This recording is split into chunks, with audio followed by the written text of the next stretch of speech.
Welcome back to We Talk Boxing, and this is the post-fight analysis of the Hamzah Sheeraz versus the Francisco Torres fight.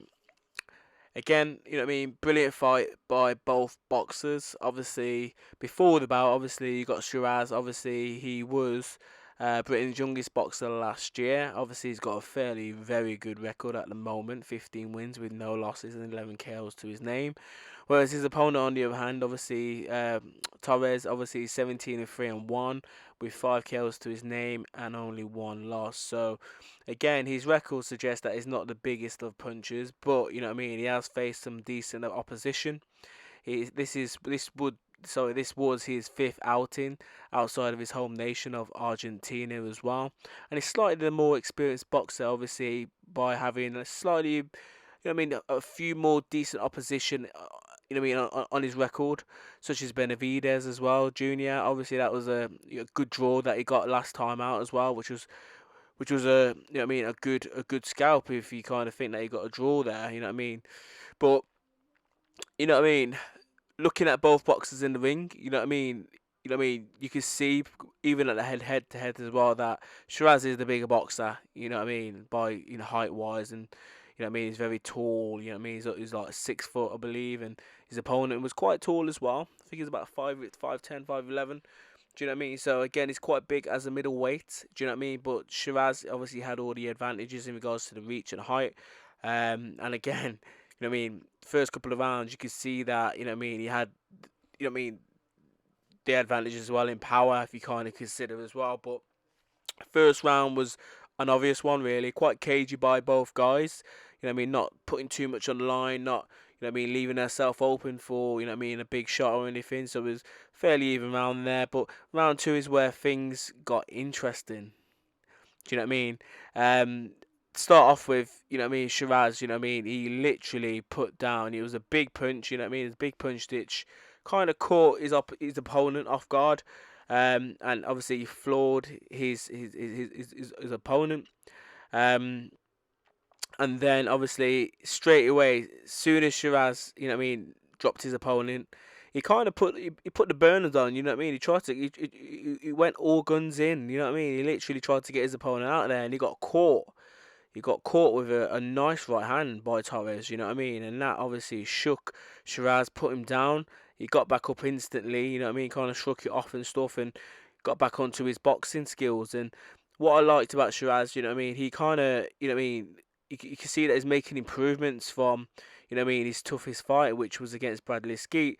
And in that fight, Skeet, was kind of drawing Shiraz on, as Shiraz came in, he was kind of drawing him in, and then obviously he would then counter with the right and the hooks, etc., and at times make it kind of,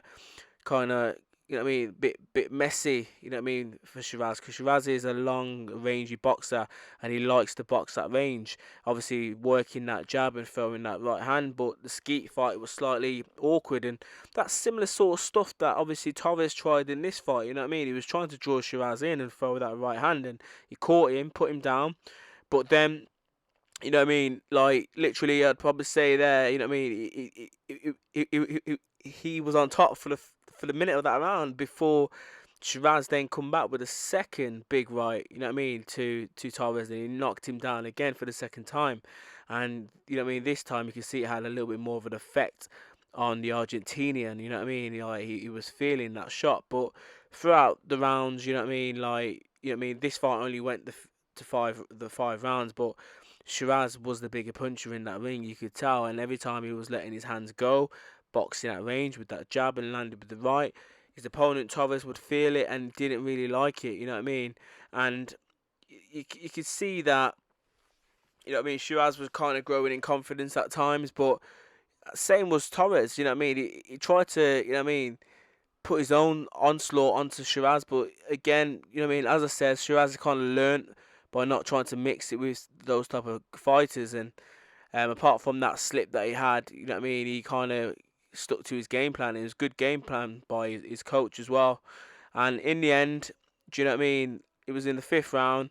It was a big right, in the fifth round. And this time, there was no, the fight was over, because you could see, like, Torres, he went straight down.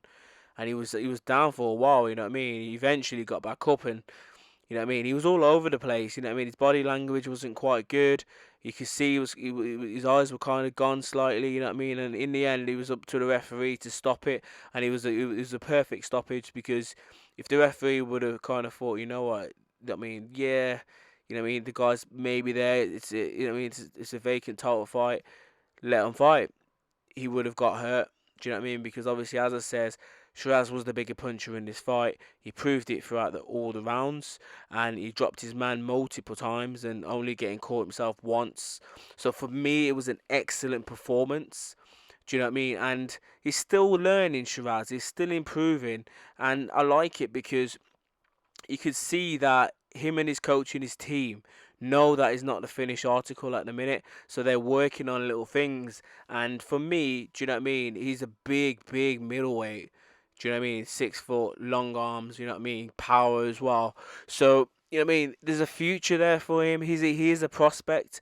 I wouldn't throw him in there straight away with any killers, because to be honest, you know what I mean, the guys at the top of you know what I mean, the tree, you know what I mean, the world champions, you know what I mean, you got Golovkin and Canelo, and do you know what I mean, a few other big names, Munguia as well, Eubanks in that division, and Andrade, and do you know what I mean, potentially Billy Joe if he comes back, and you know what I mean, Murata, do you know what I mean, there's some good names in that division, so I wouldn't really throw him in there yet with any of those killers. Do you know what I mean? I'll build him up, keep building him up. There's some good fights that Shiraz could have. You know what I mean? A few good British dust ups. You know what I mean? You got Denzel Bentley.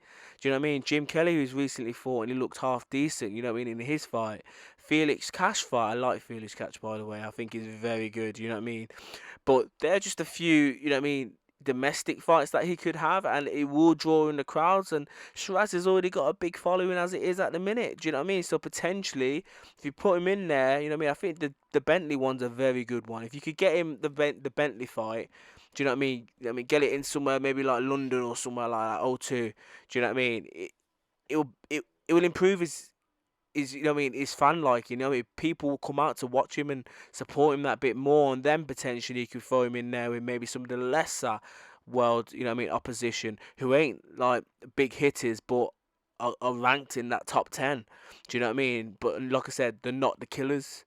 But anyway, it's just a short video, you know what I mean, just to kind of let you know my post-fight analysis and how I thought it went. It was a straightforward fight for me, to be fair, like puncher, you know what I mean, big puncher in Shiraz, and obviously his opponent was fairly game. He was fairly tough. He was a good, like, obviously he was Shiraz's toughest opponent to date, but like I says, I mean, Frank Warren didn't really throw him in there with a killer. His record showed that as well in Torres.